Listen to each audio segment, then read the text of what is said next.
Guys, today we talk about how can you fix this problem or know how you can do that on your WordPress app.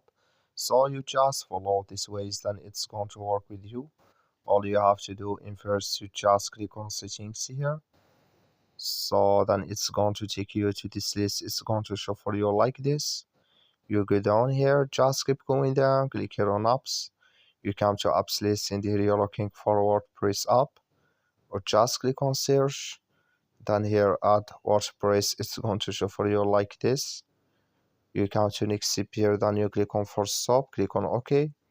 Then you go down, just click on storage, come to storage this here.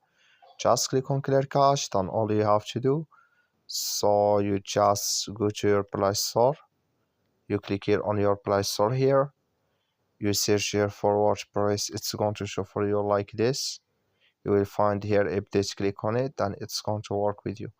That's all. Thank you for watching. Don't forget to support us by liking and subscribe.